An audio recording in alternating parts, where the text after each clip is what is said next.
சோழர்களுடைய பெருமையை பற்றி பேசுறதுக்கு ஏகப்பட்ட விஷயங்கள் இருக்குங்க. அதை பற்றி இன்னும் நிறைய தெரிஞ்சுக்கிறதுக்கு படமும் வந்தாச்சு. பட் சொல்லப்படாத ஒரு விஷயம் அவங்களுடைய உணவு முறை. அதுதான் இன்னைக்கு நம்ம வீடியோவில் பார்க்க போகிறோம்.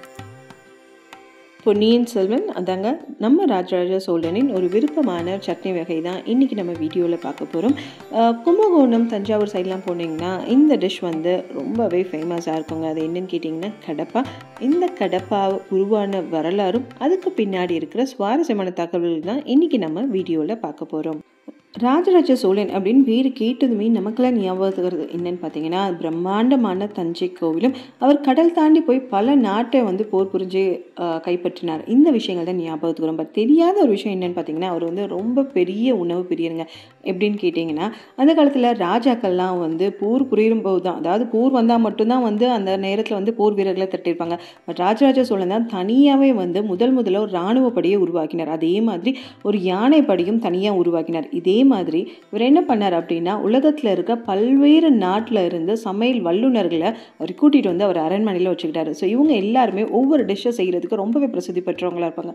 இவங்க எல்லாருமே ஒவ்வொரு காலகட்டத்துக்கும் ஒவ்வொரு விழாக்களுக்கும் வந்து பதார்த்தங்கள் வந்து செஞ்சுக்கிட்டே இருப்பாங்க. ஸோ அப்போ வந்து இவர் வந்து நிறைய வந்து புது விதமான வந்து உணவுகள்லாம் தயாரிக்க சொல்லி வந்து நிறைய ஊக்கப்படுத்திகிட்டே இருப்பாராம். ஏன்னா ராஜராஜ சோழன் வந்து கடல் தாண்டி போய் நாட்டை மட்டும் கைப்பற்றலைங்க, அங்கே விளையக்கூடிய வித்தியாசமான உணவுப் பொருட்களும் மசாலா பொருட்களும் எடுத்துகிட்டு வந்து இவங்க கிட்ட கொடுத்து புதுசாக வந்து நிறைய டிஷ்ஷஸ்லாம் கண்டுபிடிக்க சொல்லுவாங்க. அப்படி ஒரு செஃப் கண்டுபிடிச்ச இந்த டிஷ் தான் கடப்பா. அவருடைய பேர் கடப்பா. ஸோ ராஜராஜ சோழனுக்கு இந்த டிஷ் வந்து ரொம்ப பிடிச்சனால அவருடைய பேரையே வந்து இந்த உணவுக்கு வச்சுட்டாங்களாம். இப்போ கடப்பான்றவர் வந்து இதுக்கு முன்னாடி ஏகப்பட்ட டிஷ்ஷஸ்லாம் வந்து நிறைய கண்டுபிடிச்சிருக்காரு. ஆனால் இந்த பர்டிகுலர் டிஷ்ஷுக்கு மட்டும் அவருடைய பேரே வச்சுட்டாங்க. சரி, இந்த கடப்பா வந்து எப்படி செஞ்சாங்க அப்படின்னா அந்த காலத்தில் வந்து காவேரி கரையோரமாக பார்த்திங்கன்னா பச்சைப்பயிரோட விளைச்சல் வந்து அதிகமாக இருக்குமா. ஸோ அந்த பச்சைப்பயிரும் கூடவே ராஜராஜ சோழன் வந்து கடல் தாண்டி கொண்டு வந்த மசாலா பொருட்களையும் சேர்த்து கூடவே கொஞ்சம் சிறுதானியம் அதுக்கப்புறம் வந்து மிளகு தேங்காய் இதெல்லாம் சேர்த்து போட்ட ஒரு கிரேவியாக தான் வந்து இந்த கடப்பா இருந்துச்சு. இந்த கடப்பா வந்து அந்த காலத்தில் சிறுதானிய வகையில் சிறுதானியங்கள் மூலியமாக செஞ்ச பொங்கல் அடைக்கு இதுக்கு எல்லாமே வந்து ஒரு சைட் டிஷ்ஷாக தாங்க இருந்துச்சு. அந்த காலத்தில் வந்து ராஜபோக விருந்தில் வந்து கண்டிப்பாக இந்த கடப்பா வந்து இல்லாமல் இருக்காதான்.